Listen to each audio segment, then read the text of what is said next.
Ես նույնպես ուզում եմ շնորհակալություն հայտնել ձեզ վարչապետ Սիրելի Նիկոլ ջերմ ընդունելության համար, որը դուք ընձեռել եք իմ բարեկամ Անտոնիոին եւ ինձ այստեղ հյուրընկալելով։ Կուզեի նաեւ շնորհավորել ձեզ եւ հյուրընկալելու համար շատ հաջող Եվրոպական քաղաքական համայնքի գագաթնաժողովը 3 եւ նաեւ ձեր խաղաղամետ օրակարգի համար։ Հայաստանը վաղուց արժեքավոր անդամ է ընդլայնված եվրոպական ընտանիքի։ Ձեր խաղաղ Թավշյա հեղափոխությունը 2018 թվականի ի ցույց դրեց ձեր երկրի հանձնառությունը եվրոպական արժեհամակարգին, ժողովրդավարությանը, այսինքն իրանքի գերիշխանության հանդեպ հարգանքի եւ հիմնարար ազատությունների։ Այսօր ես ուզում եմ մեր կուռ օժանդակությունը եւ գործընկերությունը վերահաստատել Հայաստանի հետ։ Մենք բոլորս ապրում ենք տարափոխող աշխարհակաղակական համատեքստում եւ այս մարտահրավերներով լի միջավայրում առաջին երբևէ Եվրամիություն Հայաստան գագաթնաժողովը չէր կարող ավելի ժամանակին լինել։ Սա հնարավորություն է ընձեռում խորացնելու մեր կապերը եւ մեր եզակի գործընկերությունը բարձրացնել նոր մակարդակի։ Եվ մենք դա այդպես էլ կանենք 4 հիմնական գերակայությունների ուղղությամբ։ Առաջինը փոխկապակցվածությունն է։ Մենք հենց նոր ստորագրեցինք փոխկապակցության գործընկերության փաստաթուղթը, որը մեզ նոր մակարդակի է բերում հավակնությունների մեր համագործակցության մեջ, եւ եթե ես սկսեմ առաջին հենասյունից, այս երեքից առաջինը տրանսպորտն է։ Շատ քիչ երկրներն են այդքան եզակի դիրքավորված, ինչպես Հայաստանը։ Ձեր խաղաղության խաչմերուկ նախաձեռնությունը ներուժ ունի կապելու Եվրոպան, Հարավային Կովկասի հետ եւ Կենտրոնական Ասիայի եւ ինչպես դուք նկարագրեցիք, վերածելով Հայաստանը անկյունակարային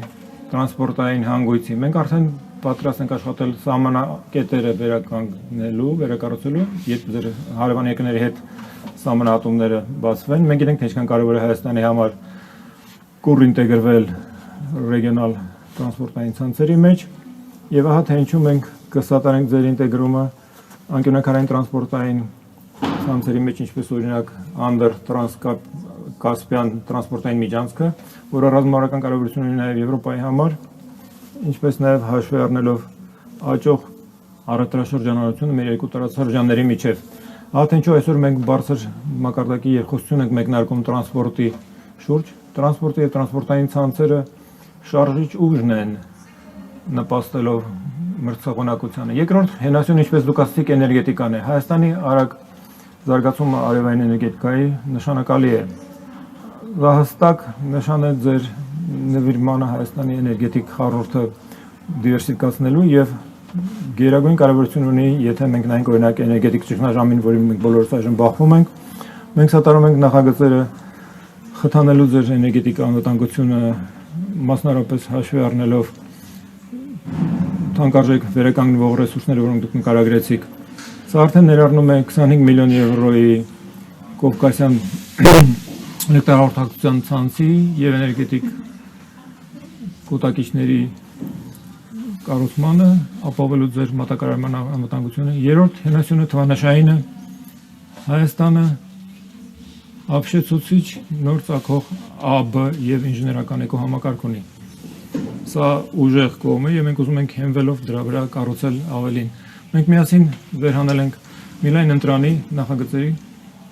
եւ մենք բոլորս այստեղ այս սենյակում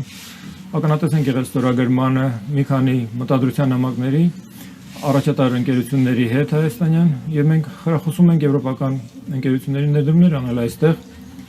որտեղ կա կադրային պոտենցիալը եւ հնարավորությունները համատեղվելով Հայաստան հենց այնտեղն է, որտեղ պետք է դուք բոլոր լինեք։ Երկրորդ գերակայությունը, որ այսօր քննարկում ենք, ավելի ամուր համագործակցությունների անվտանգային ոլորտում եվրոպական խաղաղության գործիքի շրջանակներում մենք սատարում ենք Հայաստանի զինուժին, բայց Հայաստանը պետք է նաև դիմակայի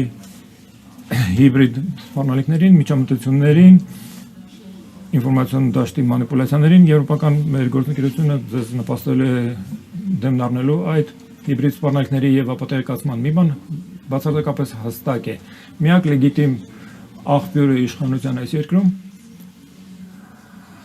հայ ժողովրդի կամքն է։ Երրորդ գերակայությունը համագործակցությունն է վիզայի քաղաքականության եւ ներքին գործերի ասպարեզում։ Վիզաների ազատականացումը գերակայություն է, որը խորապես կարևորվում է հայ ժողովրդի կողմից եւ իրավացիորեն այդպես։ քանի որ մենք ուզում ենք իրար մոտեցնել մեր ժողովուրդներին, հաճույքով ներկայացնում ենք առաջին առաջընթացի զեկույցը, շնորհավորում ենք, այն խիստ դրական բնույթ ունի, լավ աշխատանքը եւ առաջընթացը արձանագրելով անցյալ նոյեմբերից ի վեր եւ մենք միանգամայն վստահ ենք, որ մենք սա կանենք։ Այսօր մենք նաեւ նոր աշխատանքային կարգադրություններ ենք հաստատում Frontex-ի եւ Հայաստանի միջեւ, այն կամրացնի համագործակցությունը սահմանների կառավարման եւ միգրացիոն ոսկերի կառավարման ասպարեզում եւ վերջապես, բայց ոչ վերջին հերթին, չորրորդ գերակայությունը տնտեսական աջակցություն եւ սոցիալական դիմակայությունն է։ 2 տարի առաջ մենք մեկնարկեցինք տոկունության եւ աճի պլանը Հայաստանի համար 270 միլիոն եվրոյի արժողությամբ, սրա իրականությունը լավ առաջընթաց է։ Անցնում ենք անցնում ենք, որ այս պլանը եւս 2.5 միլիարդ եվրո կզորագրի ներդրումների տեսանկյունից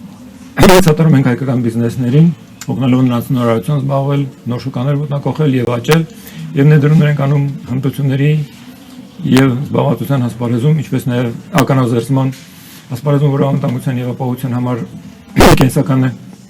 եւ շատ պահանջված աջակցություն ենք տրամադրում ներառյալ բնակապահովում Ղարաբաղից տեղահանվածների համար։ Միլայն ընտրանի թեմաների ես ընդգծեցի միայն ամենից կարևորները, բայց սրանք սիրելի Նիկոլ եւ սիրելի Անտոնիո ցույց են տալիս ընդգրկումը եւ խորությունը մեր համագործակցության եւ ես ակնկալում եմ մեր հաջող գագանաժողովը։ Շատ շնորհակալություն։